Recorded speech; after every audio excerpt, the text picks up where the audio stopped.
Hi, I'm Dr. Walter Batwichuk, and the purpose of today's intermittent reinforcement email message is to speak to you about the complex topic of discomfort tolerance. Albert Ellis, who the originator of rational emotive behavior therapy, argued that people had an inclination towards avoiding discomfort. He dubbed this discomfort disturbance and pointed out how the certain attitudes we hold towards discomfort can undermine our long-term well-being and happiness. Typically, when we speak about discomfort disturbance or discomfort tolerance, we talk about how it blocks us from initiating healthy behavior and thereby undermines our long-term happiness. However, in my discussions with many patients, I have pointed out that discomfort disturbance can be thought of as not only something that will block you from initiating a healthy behavior, but it can block you from moderation of doing what is best to do and to stop doing a behavior. So, for example, when we are, say, eating food, we have to stop doing it at some point in order for us to achieve our long-term goals. And it becomes uncomfortable to stop doing that behavior of eating something that's good. Likewise, when we're drinking, people very often drink too much. They don't stop because it's uncomfortable to deprive themselves of an additional drink. Now, likewise, we sometimes have difficulty starting a new behavior. So, for example, a person who is overweight may recognize that they need to lose weight, and it becomes uncomfortable for them to initiate a daily walk-in program, a daily exercise program. It becomes hard for them to put in place a healthier diet, so they have trouble starting a new behavior, right?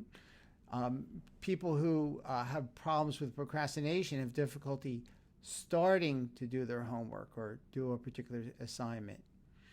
But the point I want to demonstrate or emphasize in today's video is that discomfort tolerance works in multiple directions. It is also sometimes uncomfortable to stop doing things. Even healthy behaviors might have a place where we find it uncomfortable to stop a healthy behavior. So, for example, some people can be too strict with themselves and they engage in healthy behaviors, but they never bother to stop doing what's healthy and engage in some short-term pleasures that will serve them well and allow them to enjoy life.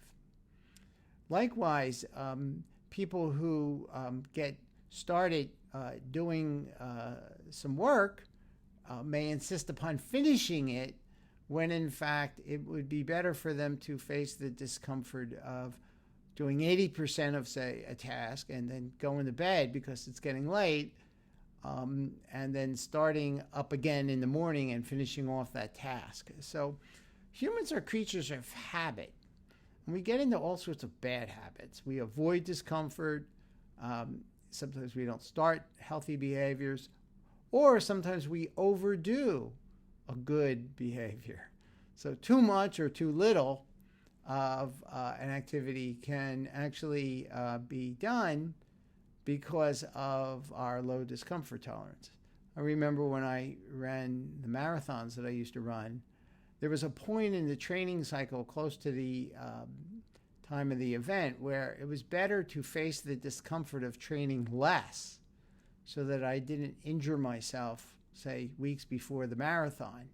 And it was uncomfortable because you wanted to be at your best on the marathon day and to be a little conservative in your training during the last few weeks was something that could be challenging to do, to pull back and say, you know, I want to train hard right up to the last week of the marathon, before the marathon, but I can do what's uncomfortable and make sure that I don't pull a hamstring because I tweaked them too much.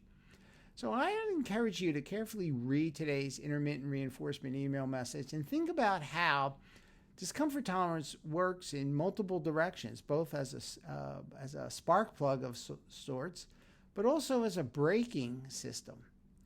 And then examine your own life and see where you display discomfort disturbance, where you're avoiding the effort of either starting a healthy behavior or terminating some behavior that, if it continues, can go from being a healthy behavior to an unhealthy behavior. Allow me to mention that every Saturday I do a Zoom demonstration of REBT that's free to attend, and you can write to me at rebtdoctor@gmail.com. It's every Saturday at 9 a.m. In Philadelphia, which is 2 p.m. in the UK, 4 p.m. in Bucharest, 6:30 in India, and 10:30, I think, in Australia. And what I'd like to mention to you is that it's free to attend, and you get a chance to see how REBT can be applied to a wide range of problems. It helps you understand it at a deeper level, and then you get a chance to ask questions. This is not a role play. It's an actual presentation where I discuss some of the ideas as they can be applied to a volunteer who's willing to discuss a real problem. So I hope to see you on Saturday, but more importantly, I hope that you read today's intermittent reinforcement email message and pay close attention to your own response to discomfort and the way you expend effort to start healthy behaviors or terminate behaviors that are at the point where they need to be terminated. So I think it's time to stop this video, but I hope to see you on Saturday.